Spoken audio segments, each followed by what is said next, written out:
بسم اللہ الرحمن الرحیم الحمد للہ وحدہ والصلاة والسلام علی من لا نبی بعدہ۔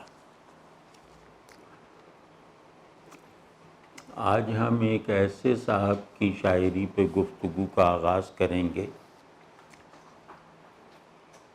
جن کی میری ادبی مطالعے کی زندگی میں ایک خاص اہمیت ہے، اور وہ یہ کہ جب میں نے نوجوانی میں شاعری کا باقاعدہ باضابطہ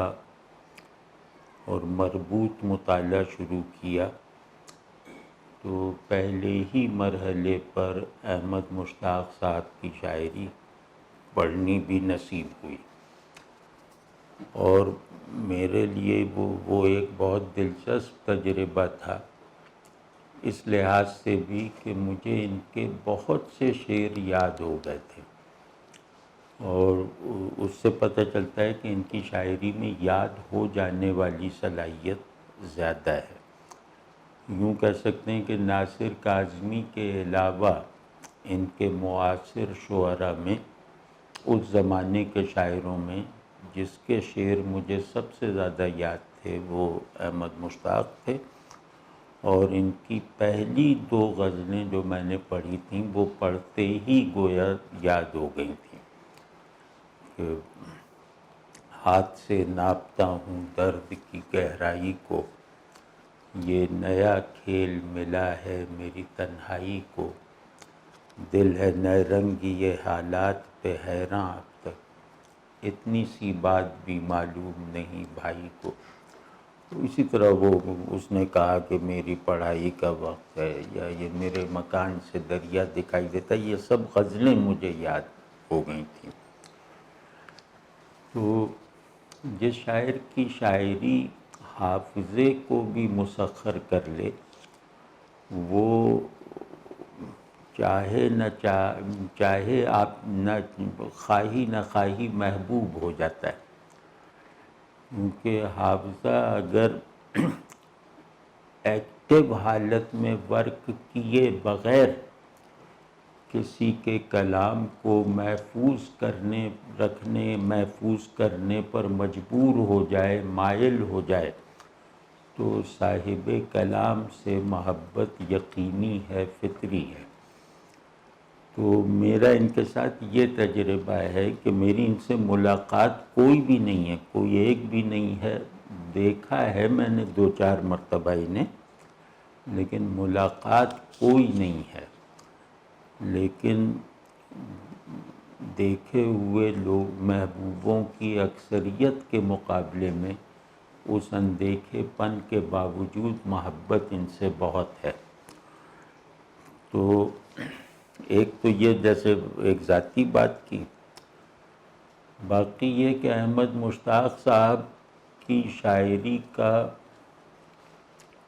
تفصیلی تجزیہ تو ظاہر ہے مختلف اجزاء کی نشاندہی کرنے سے ہوگا، لیکن ان کی شاعری سے ایک بہت قیمتی چیز آدمی سیکھ سکتا ہے، شعر کے ذوق کو بڑھانے کے لیے، لفظ سے اور اپنے اندر اور باہر کی دنیا سے ایک تشفی بخش تعلق پیدا کرنے کے لیے۔ یہ آپ اور ہم جانتے ہیں کہ انسان کی یہ بہت بڑی کاوش، کوشش اور خواہش ہے کہ اس کے اندر کی دنیا اور اس کے باہر کی دنیا میں تضاد اور تصادم کی نسبت نہ رہے، اور سب کچھ بہت سیرابی کے ساتھ ایکسپیرینس میں آئے۔ تو ان کی شاعری میں ایک بہت خاص عنصر یہ ہے کہ آدمی اپنے باہر اور اندر کی دنیاؤں کو ہم اصلی اور ہم احوالی کے ماحول میں ایکسپیرینس کرنا سیکھ سکتا ہے۔ تو یہ بہت بڑی بات ہے، مطلب یہ وصف کسی بھی شاعری کو بہت اہم شاعری بنا سکتا ہے۔ تو یہ ان کی شاعری کے اوصاف میں سے ایک وصف ہے، اور اس وصف کی اگر تھوڑی سی ہم تفصیل کریں، مطلب بعد میں ہم انشاءاللہ ان کے شعروں کا انتخاب پڑھیں گے، اس کی شرح کریں گے، تجزیہ کریں گے، مفصل گفتگو کرنے کی کوشش کریں گے. لیکن تمہید میں اگر ہم احمد مشتاق صاحب کے تعارف میں ان کے اس وصف کو اولیت دیں کہ ان کی شاعری آدمی اور نیچر کی ہم احوالی کا بیوٹیفائڈ اظہار ہے، اور یہ کامیابی اتنی بڑی ہے کہ یہ بہت ساری علمی کامرانیوں سے زیادہ محبوب اور ضروری کامیابی ہے، کیونکہ ذہن کی تسکین وجود میں احوال تسکین پیدا کرنے کے لیے کافی نہیں ہے. آدمی کی سب سے بڑی آرزو یہ ہے کہ وہ ایک اسٹیٹ آف فلفلمنٹ میں رہے. تو ذہن جو ہے وہ اس اسٹیٹ آف فلفلمنٹ کی، اس حالت تسکین کی تعمیر میں ایک معمار کا کام، ایک کارکن کا کام تو کرتا ہے، اس تعمیر میں حصہ تو لیتا ہے، لیکن اس پوری تعمیر کو ڈیزائن کرنا اور اس پوری تعمیر کے عمل کو شروع سے آخر تک انجام دینا، یہ ذہن کی ذمہ داری بھی نہیں ہے اور ذہن کے بس میں بھی نہیں ہے، کیونکہ آدمی صرف ذہنی وجود نہیں ہوتا، آدمی کی پیاس صرف ذہن میں محسوس نہیں ہوتی. تو آدمی خود اپنے اولین تجربے میں ایک پیاس کی طرح ہے، اور کیونکہ پیاس ہی اس کا اولین کلی تجربہ ہے، تو اس کی سب سے پہلی اور سب سے مضبوط طلب اس پیاس کی تسکین ہوتی ہے. اس کو میں کہہ رہا ہوں کہ یہ اسٹیٹ آف فلفلمنٹ ہے. تو یہ پیاس کیونکہ آدمی کی ساخت میں داخل ہے، تو اس پیاس کا ایک حصہ پانی کے کسی مناسب حال تصور کے ساتھ ذہن بھی محسوس کرتا ہے، لیکن اس پیاس کے کچھ رنگ، کچھ زاویے، کچھ کیفیتیں اور اس پیاس کے دباؤ سے پیدا ہونے والی بہت سی ضرورتیں ایسی ہیں جو صرف ذہن کے ذریعے سے پوری نہیں ہو سکتی جب تک کہ آدمی کا وجود ان احوال کو مطلب اپنے اندر نہ سمولے، جن احوال کو سمجھنے میں بھی ذہن ناکافی ہے، تو ان کی فراہمی میں تو ظاہر ہے کہ ادھورا ہے. تو احمد مشتاق کی شاعری کا یہ وصف کہ یہ اپنے قاری کو ایک مطلب مجموعی انداز رکھنے والی اسٹیٹ آف فلفلمنٹ میں پہنچاتی ہے یا پہنچنے کا راستہ دکھا دیتی ہے، یہ ایک خاص دائرے میں ہے. مطلب اس کو یوں کہہ لیں کہ میں اور میرے باہر کی فطرت، ان میں امتیاز ذہنی ہے، وجودی نہیں ہے. فطرت کا آرڈر بھی انہی احوال پر چل رہا ہے جو احوال میرے نظام وجود کی بقا اور نمو کے لیے درکار ہیں، جو میرے اندر کار فرما ہیں. تو فطرت اور انسان اپنے نظام احوال یعنی اپنے انٹرنلائزڈ اسالیب وجود میں واحد ہے. تو اس وحدت کو دریافت کرنے یا اس وحدت کو ذہن سے ٹرانسلیٹ کرنے کی مختلف روایتیں ہیں.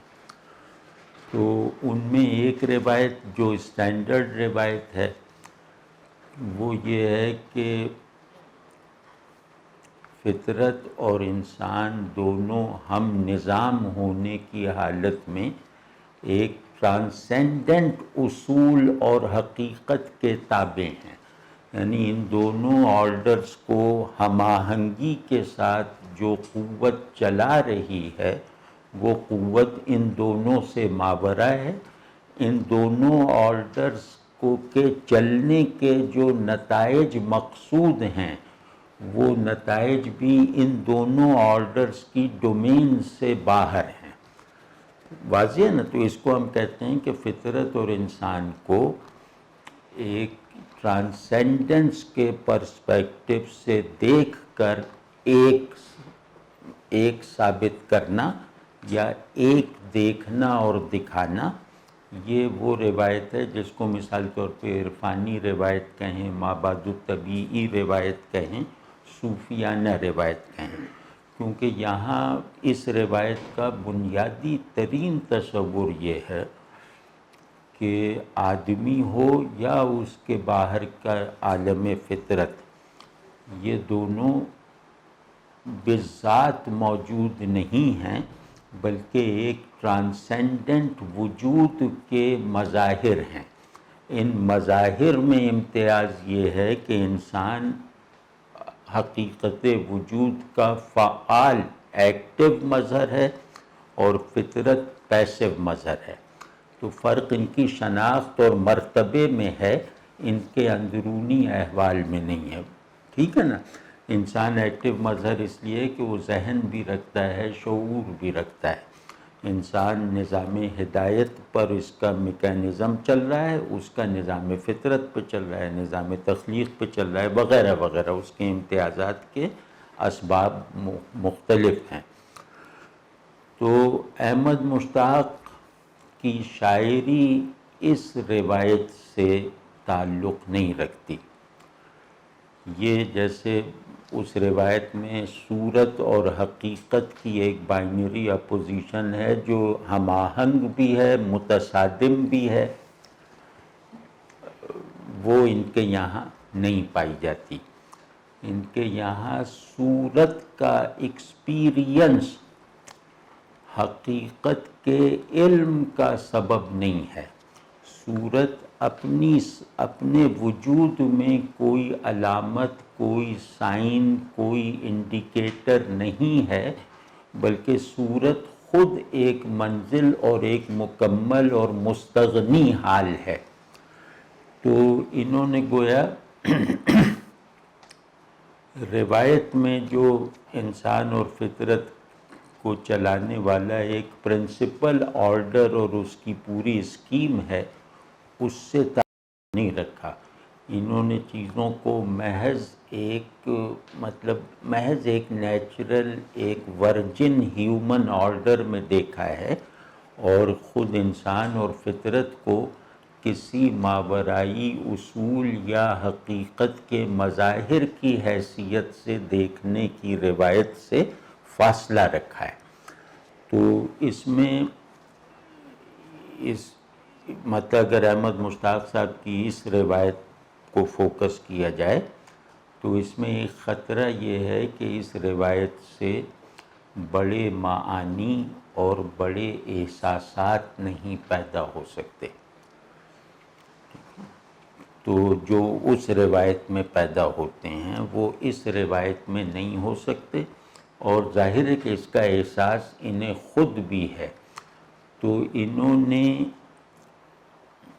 اس کا یہ علاج کیا اور کامیابی کے ساتھ، کیونکہ شاعری کو معنوی اور نظریاتی مراتب کے ساتھ نہیں چھوٹا بڑا کہا جاتا. شاعری حسن اظہار کا نام ہے، اور کانٹینٹ میں چھوٹا بڑا ہونا ثانوی چیز ہے. حسن اظہار شرط ہے. پھر ٹھیک ہے کہ بڑا اظہار بڑے معنی کے ساتھ ہو تو پھر وہ حسن اظہار کے دیگر نمونوں سے بڑا ہے. لیکن یہ کہ اپنی اصل میں شاعری حسن اظہار ہے. تو انہوں نے بڑے معنی اور بڑے احساس کا اپنی روایت میں فقدان ریئلائز کرتے ہوئے انہوں نے اس کا حل نکالا کہ جیسے انسان اور کائنات، انسان اور فطرت دونوں کی ڈیفینیشن کا ذمہ جمالیاتی شعور کو دے دیا.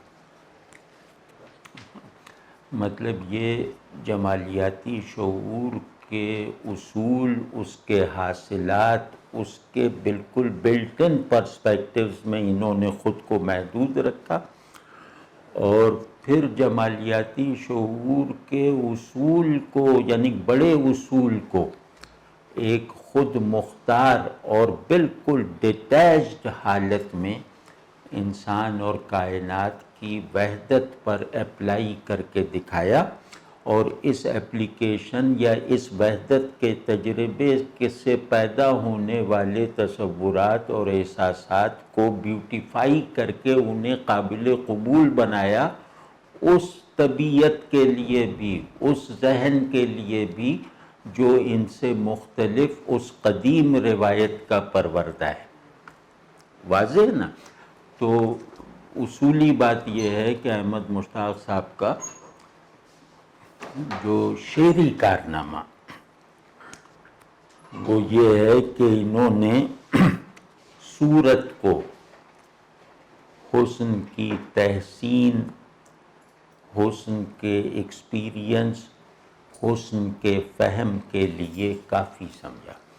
انہوں نے بیوٹی کو کسی پہلے سے قائم شدہ آئیڈیا آف بیوٹی سے الگ کر کے کافی کر دکھایا، حس جمال کی تسکین کے لیے کافی کر دکھایا۔ واضح ہے نا؟ اب اس کی کچھ محدودیتیں ہیں، مطلب دوسری روایت والے اس کے مقابلے میں جو بیان کریں گے وہ شعری لحاظ سے بھی برتر درجے کی معنویتیں اور کیفیتیں، اور تخلیقی تخیل کی بھی برترین سطح پر ورکنگ کے نتائج ہوں گے۔ تو کیونکہ احمد مشتاق صاحب کا مقصود شروع ہی سے لگتا ہے کہ بڑی شاعری تخلیق کرنا نہیں ہے، اچھی شاعری پیدا کرنا ہے، تو اپنے اس مقصد میں یہ مطلب اس حد تک کامیاب ہیں کہ اگر آپ اس مقصد کو پیش نظر رکھتے ہوئے اور اس مقصد کو جزوی طور پر بھی قبول کرتے ہوئے ان کی شاعری کا مطالعہ شروع کریں گے، تو اس مقصد کی جزوی قبولیت کے نتیجے میں آپ کے روایتی ذہن اور قلب میں جو مطالبات پیدا ہونے چاہیے یا جو ہوں گے، ان سب کی تسکین ان کی شاعری کر دے گی۔ تو وہ شاعر بہت کامیاب شاعر ہوتا ہے جو اپنے تخلیقی مقصود کو پورا کا پورا حاصل کرنے اور اس مقصود کو حاصل کرنے کے احساساتی اور تخیلی نتائج کو اپنے قاری میں منتقل کر دینے میں کامیاب ہو۔ تو اس اعتبار سے احمد مشتاق صاحب اہم شاعر ہیں، اچھے شاعر ہیں اور کامیاب شاعر ہیں۔ شاعر بہت سے ہوتے ہیں لیکن کامیاب شاعر بننا کسی کسی کو نصیب ہوتا ہے۔ تو کامیاب شاعر وہی ہوتا ہے جو جمالیاتی شعور کے بنیادی تصورات کو ایکسپیرینس بنا دے، یعنی محسوسات میں ڈال دے، یا اس کو لائق مشاہدہ بنا دے، یعنی تخیل کی فارمز مطلب پیدا کر دے۔ تو احمد مشتاق صاحب کے یہاں ایک بات میں نے یہ کی، دوسری بات یہ کہ احمد مشتاق صاحب کا تخیل صورت اساس، احساسات، زندگی کے عمومی تجربے پر بیسڈ ہیں، زندگی کے عمومی مشاہدات و تجربات اور صورتوں کا ہر ایک کی نظر میں آ سکنے والا آرڈر، یہ ان کے تخیل اور احساسات کی نرسری ہے۔ انہوں نے اس میں جو کمال کر دکھایا ہے وہ اچھے سے اچھے شاعر کا خواب ہو سکتا ہے، اور وہ کمال یہ ہے کہ انہوں نے تخیل اور احساس میں بھی وحدت پیدا کی ہے، کیونکہ احساسات جو ہیں وہ وجود کی تصدیق کرتے ہیں، اور تخیل جو ہے وہ باہر کی دنیا کا مصدق ہے۔ یعنی تخیل یہ بتاتا ہے کہ باہر کی دنیا حقیقی ہے، احساسات یہ بتاتے ہیں کہ میں حقیقی ہوں۔ تو آپ سمجھ رہے ہیں نا، منصوبہ یہ ہے کہ نیچر اور آدمی آئیڈینٹیکل ہے، تو اس آئیڈینٹی کو ایسی جمالیاتی گہرائی اور تخلیقی وفور کے ساتھ احمد مشتاق نے ایکسپیرینس کر کے ایکسپریس کیا ہے کہ خود اس سارے تجربے کو معنی اور کیفیت دے سکنے والی دو قوتوں کو بھی آئیڈینٹیکل کر دکھایا، ایک کر دکھایا، یعنی تخیل اور احساس کو۔ اور یہ بات ہم سب کسی قدر جانتے ہی ہیں کہ جمالیاتی شعور کا وظیفہ، جمالیاتی شعور کا انداز کار ہی یہ ہے کہ وہ تخیل اور احساسات کے معمول کے فرق اور فاصلے کو ختم کر دیتا ہے۔ شعور کی جمالیاتی قوت کے علاوہ کوئی ایسی فیکلٹی نہیں ہے جو تخیل اور احساس کے امتیاز کو ختم کر کے انہیں ایک تجربی اور تصوری دونوں طرح کی وحدت میں ڈھال دے۔ تو یہ احمد مشتاق صاحب کے یہاں ہوتا ہے۔ اور جب ہم شاعرین کے یہ مجموعہ کھولیں گے تو اس میں بے شمار مثالیں ایسی ہیں جن میں سے کچھ ہم پیش کریں گے کہ جہاں یہ لگتا ہے کہ خوش یہ ہیں، احساس خوشی فطرت میں ہے، ٹھیک ہے نا، یعنی ان کی خوشی میں فطرت شریک ہے، ان کے غم میں فطرت شامل ہے، اور جو ہم حالی کی سب سے ٹھوس اور یقینی سطحیں ہیں جنہیں احساس کہتے ہیں، ٹھیک ہے نا۔ احساس اپنی بلندی میں، کیا نام ہے، حال اپنی بلندی میں خیال ہے، اور اپنے تصدیقی درجات میں احساس ہے۔ احساس حال کو قابل یقین بناتا ہے اور خیال اسی حال کو لائق تسلیم بناتا ہے، ٹھیک ہے نا۔ تو انہوں نے دونوں سروں کو گویا دونوں سروں کو ایک کر دکھایا، یہ بہت بڑی بات ہے۔ تو اب وہ آپ دیکھیے گا کہ یوں لگتا ہے کہ ان کی شاعری کا جو سبسٹنس ہے نا، وہ ہے المناکی اور خوبصورتی۔ اور اس پہ ہم بعد میں بات کریں گے کہ حسن اگر کامل تجربہ بن جائے تو نشاط نہیں ہے، علم ہے۔ منظر پوری طرح دیکھ لیا جائے تو وہ علمیہ ہے، نشاتیہ نہیں ہے، یعنی پورے پن کا ہر تاثر ٹریجک ہوتا ہے، چاہے پورے پن کا آپ کا تصور محدود ہو یا غیر محدود ہو، ٹھیک۔ تو دوسرا جو ہے، ابھی ہم کیونکہ تعارفی گفتگو کر رہے ہیں تو یوں سمجھیں کہ نمبر وار کر رہے ہیں، پھر یہ ساری باتیں جو ہم کر رہے ہیں اس کے شواہد ہم اگلی نشست میں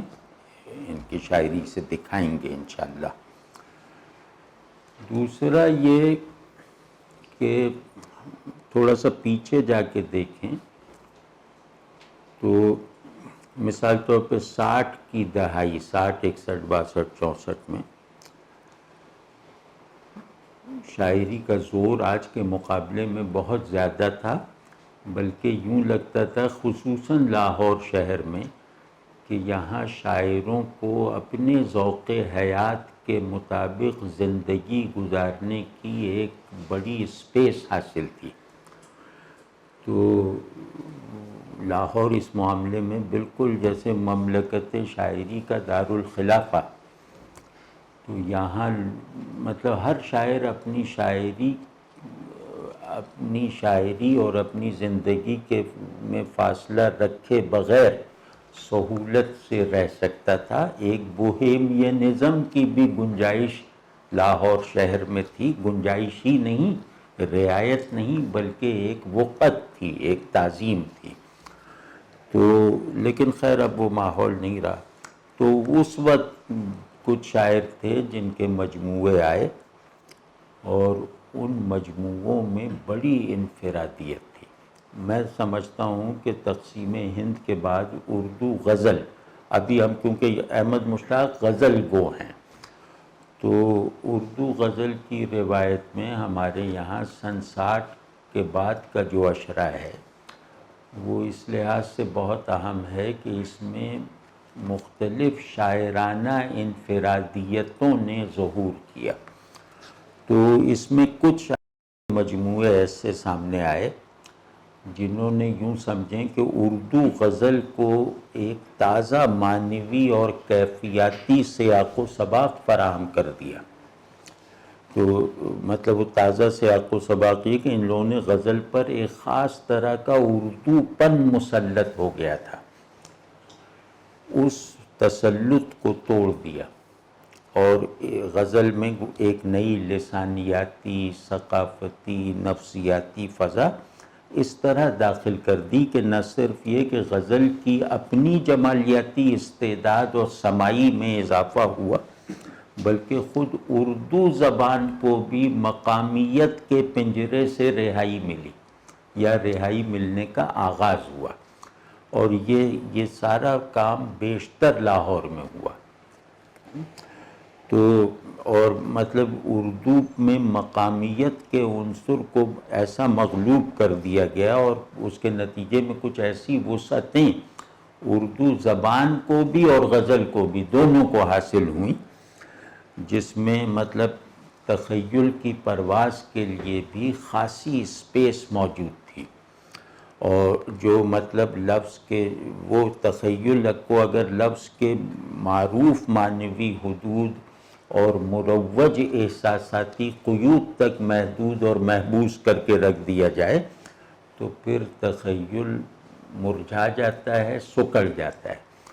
تو اردو شاعری کے ساتھ یہی ہونے لگا تھا کہ زبان کے سب سے نچلے درجے پر پیدا ہونے والے مفہومی اسٹرکچرز نے اس زبان سے تخلیقی ذہن کے تعلق کو مشکل بنا دیا تھا. تو یہ ان لوگوں نے اس مشکل کو حل کیا. اور مطلب اگر اجازت دو میں عرض کروں کہ ان لوگوں میں ایک میرے استاد بھی تھے سلیم احمد، انہوں نے بھی یہ کام کیا. اور اللہ سلامت ہے کہ احمد مشتاق صاحب اس کی صف اول میں تھے. مطلب ان کا جو پہلا شعری مجموعہ ہے اس کا عنوان ہی مجموعہ ہے، وہ بھی 60 کی دہائی میں کسی برس آیا تھا. وہ اس نے کوئی دھماکہ تو نہیں کیا لیکن اس نے گویا شعر کی اندرونی ساخت میں، غزل کی اندرونی ساخت میں ایک کوئی نئی روح دوڑا دی، یا اس کے اندر کی دیواروں پہ رنگ اکھڑ گیا تھا، یبوست چھا گئی تھی، ویرانی مسلط ہو گئی تھی، تو انہوں نے اس کے اندر کی دیواروں کی دوبارہ تزئین کر دی. مجموعے کو ذرا اس نظر سے دیکھیے گا کہ اس نے ہمارے اس وقت کے موجود پوئٹک میکینکس میں کیا کیا مثبت تبدیلیاں پیدا کی ہیں، وہ بھی ہم انشاءاللہ آگے چل کے دیکھیں گے. تو ان کے بارے میں مطلب جو عام تاثر ہے، جو انتظار حسین ایسے بڑے لوگوں نے بھی اس تاثر کو پھیلانے میں حصہ لیا، وہ یہ کہ ان کے یہاں کوئی بڑے معنی، کوئی نظریہ تو نہیں ہے، لیکن نظریہ نہ ہونے کا مطلب یہ نہیں ہے کہ ان کے شعر کے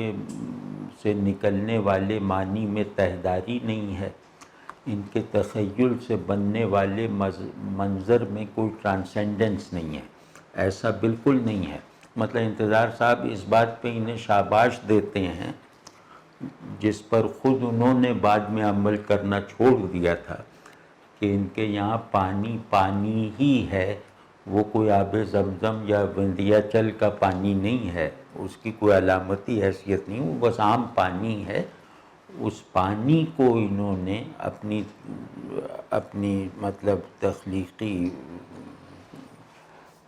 اپنے تخلیقی عناصر میں داخل کر لیا. مطلب ان کی شاعری میں پانی کا لفظ بس پانی ہے جو ہر ایک دیکھتے ہیں، اس کی کوئی علامتی اور استعاراتی معنویت یا جہت بھی نہیں ہے۔ تو میرے خیال میں یہ احمد مشتاق صاحب کے ساتھ، مطلب احمد مشتاق صاحب کی شاعری میں یہ جو نکالا گیا ہے پہلو، یہ سرے سے غلط ہے، اور یہ ایک طرح سے ان کو چھوٹا بنانا ہے۔ تو ایسا نہیں ہے، ان کو ایک عجیب وصف حاصل ہے، وہ یہ ہے کہ شاعر کا کام یہ ہے، شاعر کا کام حقیقت سے صورت کو مغلوب کر کے معدوم کرنا نہیں ہے، یعنی حقیقت کے اس تصور کا ایکسپریشن جس میں صورت معدوم ہو جائے، یہ شاعر کا کام نہیں ہے۔ شاعر کا کام یہ ہے کہ حقیقت کی مجسم پریزنس برقرار رہے، اس کی ٹرانسینڈنس ایک نظریاتی اعتقادی ریفرنس کے طور پر موجود رہے یا نہ رہے۔ تو تہداری اور پرتوں کی مختلف کیفیاتی پرتیں نہ ہونا یہ شاعری کا عیب ہے۔ تو پانی، واقعی پانی اور لفظ پانی ہی میں فرق ہے، یعنی پانی کا نام پانی سے ٹرانسینڈنس رکھتا ہے، اور پانی کے لیے مخصوص لفظ جب تخلیقی تخیل کے تصرف میں آتا ہے، جب پانی کے آئیڈیا کو سامنے رکھ کر واقعی پانی سے تعلق کے نتائج میں جو احساسات پیدا ہوتے ہیں، اس کو آپ بھلا کیسے کہہ سکتے ہیں کہ اس نے پانی کو جو ہے وہ نہر تک سختی سے محدود رکھتے ہوئے اس کی مداحی کی ہے، یا اسے اپنے کسی احساس کا سبب یا تخیل کا موضوع بنایا ہے۔ تو یہ بات ٹھیک نہیں ہے۔ تو ہمارے خیال میں احمد مشتاق صاحب نے صورت کو مرکزی اہمیت دیتے ہوئے اس میں ایک ایسا جمالیاتی وفور دریافت کیا ہے جس میں اسے اپنے وجود کے لیے کسی معنوی شجرے اور سند کی ضرورت نہیں ہے، وہ اپنے موجود ہونے کا جمالیاتی جواز خود ہے، کیونکہ ان کا بنیادی مسئلہ جمالیاتی ہے۔ یہاں چیزیں دیکھی جائیں گی کہ ان کا جواز جمالیاتی ہے یا نہیں ہے، باقی نہیں، باقی آپ پھر بلا وجہ کا بوجھ لا دیں گے نا۔ تو انہوں نے جمالیاتی شعور کے اس تقاضے کو کہ صورت اپنا حقیقی ہونا ایک لمحے دید، ایک ساعت تعلق میں ایکسپریس اور منتقل کرتے، اس جمالیاتی تقاضے اور فطری مطالبے کو احمد مشتاق کی شاعری ان کے معاصرین سے زیادہ کمال، تنوع اور گہرائی کے ساتھ پورے کرتی ہے۔ ٹھیک ہے نا؟ تو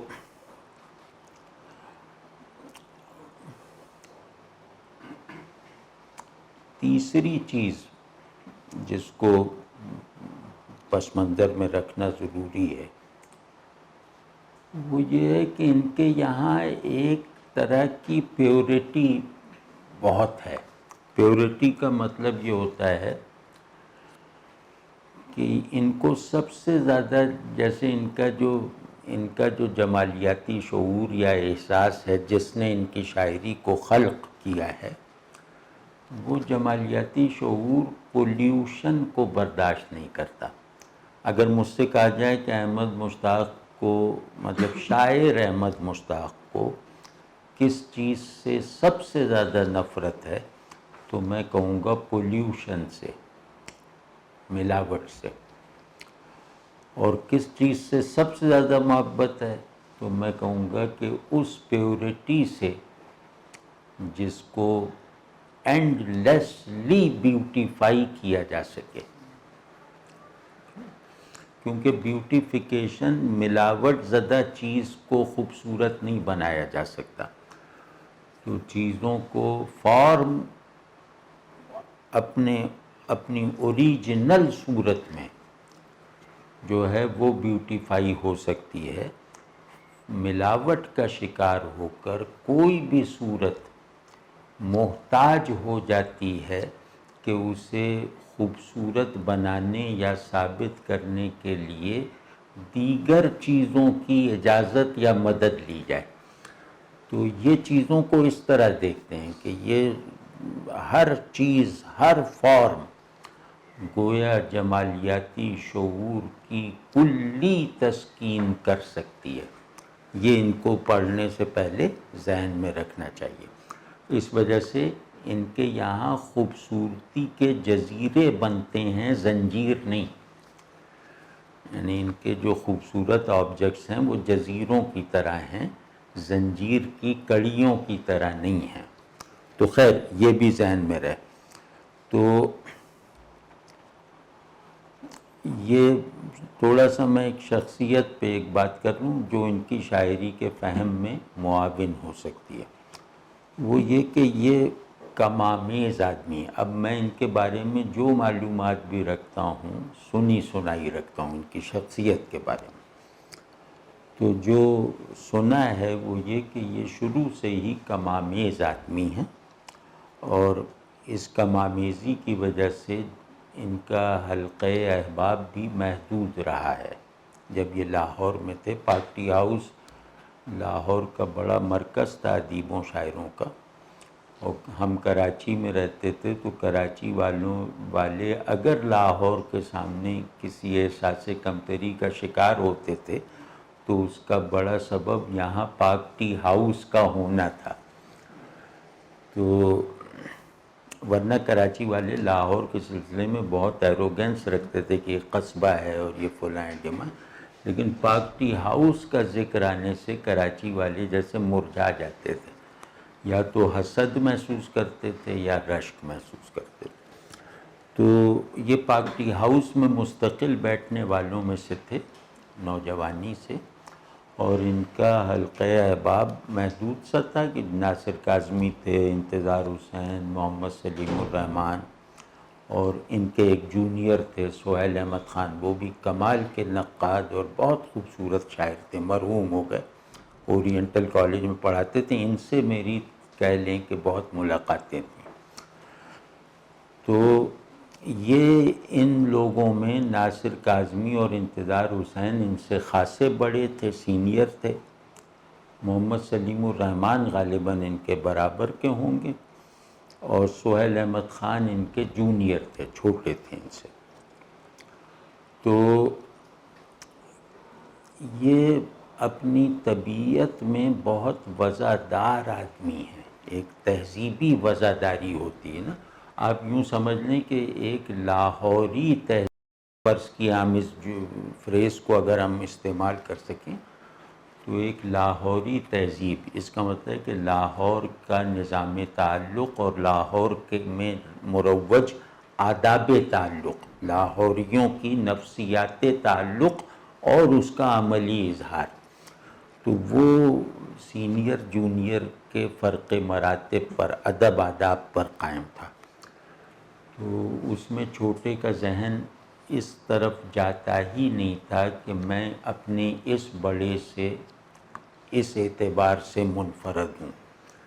تو بڑوں سے مختلف ہو جانا عیب سمجھا جاتا تھا. تو ناصر کاظمی اور انتظار حسین ان کے سینئر تھے، تو اس افتاد طبع کی وجہ سے ان پر ان دونوں کے اثرات بھی پڑے، ان کی شاعری پر، شخصیت پر چاہے نہیں پڑے، کیونکہ یہ طبعاً اس طرح کے بوہیمین نہیں تھے، لاپرواہ نہیں تھے جیسے ناصر کاظمی تھے. ان میں دو متضاد چیزیں بظاہر، یعنی شاعرانہ منطق میں دو چیزیں متضاد ہیں: احساس ذمہ داری اور تصور رومانویت. تو ناصر کاظمی کی تو پوری زندگی جیسے شخصیت رومانویت کے خمیر سے بنی ہوئی تھی، تو ان کے یہاں رومانویت اور ڈیوٹی فلنس کا ایک توازن تھا ان کی شخصیت میں، جو سننے میں آیا ہے. تو شخصیت پر تو وہ اثر نہیں پڑا، لیکن یہ کہ شاعری پہ ان پہ اثر پڑے، اور یہ اثر بھی ضمنی اور سطحی نہیں ہے، وہ بہت گہرائی میں ہے اور بہت ان کی شعری دنیا کے محدود رقبے پر ہے، یعنی ان کی شعری دنیا بڑی ہے، ان کا اثر اس دنیا کے ایک محلے پہ پڑا ہے، آپ یہ سمجھ لیں، جس کو یہ بعد میں ٹرانسینڈ کر گئے، بعد میں اس سے بھی نکل گئے۔ تو شخصی اعتبار سے یہ اپنے حلقے احباب میں بہت منفرد تھے، مطلب یہ ہو سکتا ہے کہ اپنے ان دونوں سینئر سے یعنی ناصر کاظمی اور انتظار حسین سے شخصیت میں ان کی مناسبت تہذیبی اور معاشرتی اشتراک پر تو ہو، لیکن نفسیاتی اور مزاجی بنیاد پر ان کی شخصیتوں میں مناسبت کم تھی۔ تو اور ان کے تخیل کی جو ایک خاص ساخت ہے، یعنی ان کے شعری تخیل کی جو ایک خاص بناوٹ ہے، اس کی تشکیل کے چند اثرات جو ہیں، چند عناصر جو ہیں، وہ انتظار حسین کے اثر سے پیدا ہوئے ہیں، مطلب ایک ناسٹیلجک سی فضا ہے، اور ماضی کو تصویر کر کے حال کے مشاہدے پر غالب کر دینے والی قدرت ہے، یعنی آنکھ کو حال سے موڑ کر ماضی دکھا دینے کی جو طاقت ہے ان میں، اس میں بہت ہاتھ انتظار حسین کے اثر کا بھی ہے، اور یعنی ان کے تخیل میں انتظار حسین کے اثرات نظر آتے ہیں، لیکن ان کا جو طرز احساس ہے، شاعری طرز احساس اور تخیل ہی کا نام ہے نا، تو ان کا جو طرز احساس ہے اس کے بعض عناصر ناصر کاظمی سے خاص ہیں۔ تو مختصر یہ کہ تخیل پہ کچھ اثرات انتظار حسین کے ہیں اور طرز احساس پر کچھ اثر ناصر کاظمی کا ہے، اور وہ ان کے سینئر ہونے کی وجہ سے ہے اور ان کے ساتھ تعلق میں صداقت کے مظاہر کی حیثیت رکھتے ہیں۔ تو آج مطلب یہ کہ وقت کی تنگی کی وجہ سے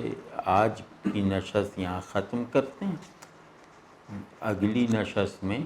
ہم یہ احمد مشتاق صاحب کا کلیات ہے، اور میری خوش قسمتی کہ ایک صاحب کے ذریعے سے انہوں نے عنایت فرمایا، امریکہ میں رہتے ہیں یہ، تو